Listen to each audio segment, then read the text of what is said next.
Pemirsa, saat ini Anda bergabung dengan kami Radio Mistis, sebuah saluran yang akan menyajikan cerita mistis berdasarkan kisah nyata. Halimah menghentakkan kakinya sembari menggerutu kesal. Sumpah serapat terucap dari bibirnya, keningnya mengkerut menambah keriput di wajah tuanya. Ia kesal akan sikap kedua anaknya yang membela Parni, menantu yang paling ia benci. Bukan hanya karena miskin, Parni juga tak punya pekerjaan. Sedari mereka pacaran, Halimah sudah mati-matian menentang. Namun bukan Gito namanya jika tidak bisa membuat mamaknya menurut padanya. Dengan syarat semua warisan untuk Gito dihibahkan pada mamaknya, wanita mata duitan itu akhirnya mengalah. Ia, Halimah yang punya watak sekeras baja pasti akan luluh, bukan karena ia sayang anaknya, melainkan uang yang berbicara. Halimah sedari kecil hidup bergelimang harta, pantang baginya untuk menjadi orang susah. Ketiga anaknya sedari kecil sudah pandai mencari uang. Itu sebabnya Gito tak pernah kekurangan walaupun namanya tak termasuk dalam warisan keluarga. Ia rela bekerja banting tulang demi memenuhi kebutuhan istri dan keempat anaknya. Namun malang tak dapat ia tolak. Saat ia terjatuh di kamar mandi dan mengalami stroke, kini ia hanya bisa berbaring tanpa mampu menghasilkan pundi-pundi. Itulah yang disesalkan Halimah. Meski awalnya ia sempat berseteru karena penolakannya, keadaan berangsur membaik sebelum terjadinya tragedi.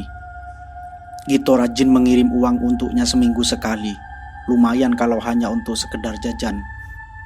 Tapi tetap, ia tak pernah sekalipun menerima kedatangan Parni ke rumah, bersikukuh pada pendiriannya. Halimah berdecak kesal. Kalung emas dan cincin serta tas yang ia bawa di cengkeraman kuat. Suasana sepi tak pelak membuat rasa takut kian menggelayut dalam pikirannya. Langkahnya terhenti tak kala sorot matanya tertuju pada seorang pemuda yang duduk di atas motor. Pemuda itu sedari tadi memperhatikan langkah Halimah yang tergesa. "Ojek, Nek," tawarnya. Tatap matanya menelusur ke arah Halimah dengan intens. Halimah mengangguk pelan, rasa syukur terbit dalam hatinya. Di tempat sepi seperti ini, ia bisa ketemu dengan tukang ojek yang memang sangat dibutuhkannya. Halimah segera naik ke atas motor tanpa menaruh curiga. Pandangannya tertuju pada sosok yang berjalan cepat menuju ke arahnya. Di bawah pendar lampu penerangan jalan dan keremangan sekitar, sekelebat sosok melambai ke arahnya dengan membawa karung di belakang dan parang panjang. Halimah terpaku sejenak dan tubuhnya bergetar melihat sosok yang semakin nampak jelas bergerak mendekat. "Parni?" Beruntung Sari diantar beberapa orang bapak yang baik hati untuk pulang ke rumahnya. Luka di lengan yang mengucur sempat diobati sebelum ia diantar. Motornya pun hanya lecet dan tak ada kerusakan lainnya. Tak lupa Sari mengucap terima kasih saat para bapak berpamitan pulang. Sari akhirnya mengetuk pintu rumah yang terlihat sepi.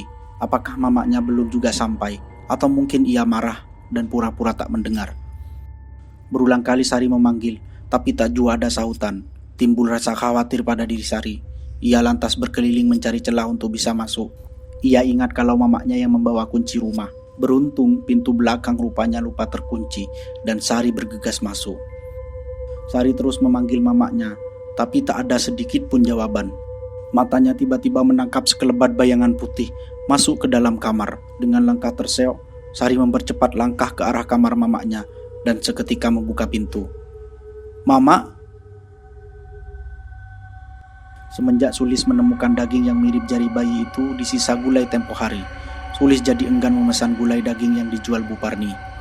Meskipun saat ini Bu Parni tak lagi berkeliling, gulai dagingnya yang tersohor enak lagi banyak, membuat pelanggan rela mengantri.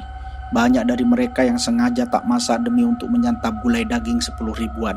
Dalam pikiran emak-emak sekitar, gulai daging Bu Parni adalah sebuah solusi untuk menghemat anggaran belanja. Karena dengan uang 10 ribu, sekeluarga bisa makan. Modal 20 ribu untuk 2 kali makan. Sangat menghemat jika dibandingkan dengan membeli lauk pauk dan sayur serta bumbu. Juga minyak goreng yang jika diakumulasikan bisa habis 50 hingga 70 ribu untuk 2 kali makan. Sangat jauh berbeda kan? Makanya mereka rela mengantri. Gulai daging Bu Parni yang kadang dibuat hingga sedandang besar, habis dalam waktu 2 jam saja. Telah datang pasti kehabisan. Sulis menatap dari jendela rumah. Ia bukan iri, tapi menaruh curiga karena Bu Parni sering pergi jika malam tiba, mengendap-endap di antara remangnya malam. membawa karung dan juga parang panjang. Saat itu tak sengaja ia melihat Buparni keluar hampir tengah malam. Jujur, Sulis merasa takut padanya. Apalagi ia sempat melihat karung penuh noda darah yang teronggok di belakang rumah Buparni. Sampai saat ini, ia selalu bertanya, bekas apakah itu? Jangan-jangan itu daging bayi yang hilang di kuburan tempo hari. Sulis bergidik ngeri. Ia beranggapan seperti itu karena saat kehilangan mayat bayi bertepatan dengan Buparni masak daging dan jari itu serupa jari bayi. Namun, Sulis tak pernah mengungkapkannya pada orang lain. Ia amat takut jika sampai Buparni tahu dan mengakibatkan dirinya lah yang akan jadi korban berikutnya. Masih terngiang sorot mata Buparni kala itu, ia ketahuan mengintip di belakang rumah dan kepo dengan kehidupan wanita tengah baya itu. Sangat menakutkan dan penuh misteri. Ia kapok menatap diam-diam Buparni yang berjalan di tengah malam sambil membawa parang. Ia kapok menatap diam-diam Buparni yang berjalan di tengah malam sambil membawa parang saja, rasanya jantung sudah mau copot. Apalagi malam itu Buparni sempat berhenti dan memperhatikan rumahnya sembari tersenyum yang bagi Sulis nampak amat sangat menakutkan. Sejak malam itu Sulis jarang keluar rumah. Pikirannya yang ketakutan membuatnya enggan walau hanya sekedar nongkrong dengan emak-emak seperti biasa. Menjemur pakaian pun ia lakukan di dalam rumah. Sebisa mungkin ia menghindari bertemu Buparni. Beruntung Buparni tak pernah datang meminta bantuan apapun termasuk meminta nasi bekas lagi. Buparni baginya seperti sosok monster yang kapan saja bisa mengancam nyawanya. Masih terbayang nikmatnya daging gulai yang memang memanjakan lidah, tapi kemudian rasa mual yang melanda saat ingat benda seperti jari tangan. Sulis hanya bisa mengurung diri di dalam rumah beserta anak semata wayangnya. Ia ingin segera pindah, tak ingin hidup berdekatan dengan psikopat dan seorang kanibal. Meskipun tak ada bukti yang ia dapati dan hanya pikiran buruk yang merajai, tetap saja Sulis merasa takut dan tak ingin tinggal berlama-lama di sini. Ia tak dapat membayangkan jika suatu saat Buparni datang dan menjadikannya gulai daging.